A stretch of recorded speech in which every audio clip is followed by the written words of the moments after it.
දැන් ඔය මේ ඇත්තටම ප්‍රශ්නයක් ඇති වුණේ 2026 සිද්ධාන්ත පන්තිය තියරි ක්ලාස් එකට අලුතෙන් සහභාගී වෙන්න කතා කරපු ළමයි ටික සහ පන්තියට ඔය අන්තිම දවසේ ආපු ළමයි ටිකට මම කිව්වා පන්තියෙන් එපා කියලා.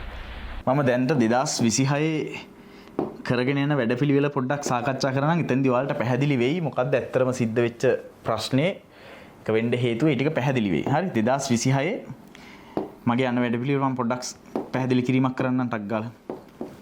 දැන් 2026 සිද්ධාන්ත පන්තියේ මේ වෙද්දී අපි ඉන්නේ 11 වෙනි ඒකකේ චාලක රසායනය. චාලක රසායන. දැන් මේ චාලක රසායන කොටසට අලුතෙන් ළමයි කීප දෙනෙක් ආවා. ඒ ළමයිට මම මුලින්ම ආපු ගමන් පන්තියට පාස් පේපර්ස් ප්‍රශ්න කීපයක් දුන්නා. අලුත් ළමයිට සහ මට කතා කරපු ළමයිටත් මම මේ දේම තමයි කටින් කිව්වේ. හරි. අලුතෙන් පන්තියට ආපු ළමයිටත් ওই දේම තමයි කරේ. මම කිව්වා පාස් පේපර්ස් කීපයක් දීලා 2015 ප්‍රශ්නේ එහෙම මම පන්ති හිටපු ළමයි දන්නවා. ප්‍රශ්න කීපයක් දීලා ඉවරලා මම ඒ ළමයිට කිව්වා මේ ප්‍රශ්න ටික හදලා මට පොඩ්ඩක් පෙන්නන්න කියලා. මොකද දැන් චාලක රසායනයට අලුතෙන් ළමයි ආවට සමහර ළමයි මුල් පාඩම් බන්ධන ව්‍යුහය හා බන්ධන වගේ මූලික පාඩම් වල අඩුපාඩු තියාගෙන આવොත් එහෙම ඒ ළමයා හිස්තැන් එක්කන ඉතුරු පාඩම් ටික සම්පූර්ණ කරගන්න. ඒතර මම ඒ ළමයිට පාස් පේපර්ස් ප්‍රශ්න කීපයක් දීලා මම කිව්වා ඒ ටික කරලා මට පෙන්නන්න මට කරපු විදිය පොඩ්ඩක් බලන්න ඕනේ කියලා. එතනදී තමයි මම ඔය ළමයි කීප දෙනෙක්ට කිව්වේ මගේ 2026ට ආයෙ එන්න එපා. 2027 පන්තියට එන්න 2027 මම ව්‍යුහය හා බන්ධන පටන් ගන්නවා. ආයතන එකක පටන් ගත්තා. ඉතුරු ආයතන ටික මේ සතියේ පටන් ගන්න තියෙනවා. 2027ට දෙවෙනි ඒකකය ව්‍යුහය හා බන්ධන. පළවෙනි පාඩම දැන් ඉවර කරලා ව්‍යුහය හා බන්ධන පටන් ගන්නවා. එතකොට මම කිව්වා මේ 26ට එදා ආපු ළමයි කීප දෙනෙක්ට සහ අලුතෙන් කතා කරපු ළමයිටත් මම මේ දේම තමයි ඒගොල්ලන්ගෙන් ඇහුවේ. ඔයා බන්ධන පාඩම කොයි විදිහටද කරගෙන තියෙන්නේ? පාස් පේපර්ස් කරලා ඉවරද? විවරණ ලියලා තියෙනවද? ශක්ති විද්‍යාව කරලා ඉවරද? ওই ප්‍රශ්න ටික මම ඇහුවා. පන්ති ආපු ළමයිට මම ප්‍රශ්නයක් දීලා බැලුවා පරීක්ෂා කරලා මොන වගේ මට්ටමක දින්නේ කියලා. ඒකත් එක්ක තමයි මම ওই හැම ළමෙට්ටම නෙවෙයි ළමයි කීප දෙනෙක්ට විතරක් මම කිව්වා 26ට එන්න එපා. 27 ව්‍යුහය හා බන්ධන වල ඉඳලා දිගටම එන්න. මොකද 27ත් මම තාම දැන් 26 සාම්ප්‍රදායික අනිත් පන්ති වල දැන් 4 වෙනි එකකේ පටන් ගත්තා විතරයිනේ.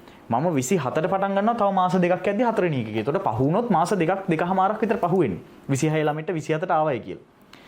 සමහර ළමයිට මම ගැටලුවක් නැහැ පන්ති දිගටම කරගෙන යන්න කියලා කිව්වා. මොකද ඒ ළමයිට බන්ධන පාඩම ගැටලුවක් නැහැ. ශක්ති විද්‍යාව ඒ ළමයා කරේ නැත්තම් අවුලක් නැහැ. කරපු ළමයිටත් ශක්ති විද්‍යාව ලොකු ප්‍රශ්න ටිකක් තිබ්බේ නැති නිසා මම ඒ ළමයිට කිව්වා දිගටම චාලක ඉඳලා ඉස්සරහට එන්න කියලා. ගැටලුවක් නැහැ කියලා. අර කීප දෙනෙක්ට විතරයි කිව්වේ 26 චාලකයට නෙවෙයි ආයි මගේ 26 පන්ති වලට එන්න එපා. ඔයාලා 27ට එන්න. ඔන්න ඔය විදිහට මම කිව්වේ. එතෙන්දී ඔය පොඩ්ඩක් ප්‍රශ්නයක් වුණේ 26 ළමයි පන්තියට එන්න එපා කියලා 27ට ඕනනම් එන්න කිව්වා වගේ එකක් මේ කතාවක් ගියේ. ඒකට හේතුව දැන් මම ඊළඟට 26ට පටන් ගන්නවා දැන් මේ මාසේ දැන් චාලකයේ අවසාන ටිකනේ යන්නේ. ඒතර මේ මාසේ පටන් ගන්නවා 2026 ළමයිට 12 වෙනි එකකේ සමතුලිතතාව කොටස් ටික. සමතුලිතතාවය. සමතුලිතතාව යටතේ රසායනික සමතුලිතතාව, අයනික සමතුලිතතාව 1 2, කලාප සමතුලිතතාව ඔය වගේ සමතුලිතතාව කොටස් ටික පටන් ගන්නවා. ඒතර දැන් මේ සමතුලිතතාව කොටස් වලටත් ඔය වගේම තමයි මට අලුතෙන් කතා කරොත් ළමෙක් හෝ පන්තියට આવොත් මම ඉස්සෙල්ලා මේ ළමයාගේ බලන්නේ රසායනික ගණනය කිරීම කොටස පුළුවන්ද කියලා. මට හැම පාඩම 100%ක් පුළුවන් වෙන්න ඕනේ නැහැ මෙතනට ඉඳවන්න. නමුත් රසායනික ගණනය කිරීම කොටස බැරි නම් සමතුලිතතාව කොටස් ටික තේරෙන්නේ නැහැ. හරි නිකන් යන්තම් මතු පිටින් තේරුම් ගත්තට වැඩක් නැහැ. මේවා ගැඹුරට හොඳට තර්කානුකූලව ඉගෙන ගන්න ඕනේ. ඒක තමයි මම කිව්වේ චාලක රසායනයේදීත් සමහර ළමයිට ආයි 26ට එන්න එපා 27ට එන්න කියලා. 27ට එන්න කිව්වේ ඒ ළමයිට පාඩුවක් වෙන්නේ නැහැ. මොකද 27 තව මාස දෙකමාරක් යනකොට 26 ඉන්න තැනට මම ගන්නවා. ඒ හින්දා ලොකු අඩුපාඩුවක් වෙන්නේ නැහැ. ඕක තමයි ඇත්තටම සිද්ධ වෙච්ච දේ. නමුත් ඒක දැන් වෙන විදිහකටනේ කතාව ගියේ. 26 ළමයි ටිකක් කෙලෙව්වා. ඔහොම කතාවක් නෙ ගියේ.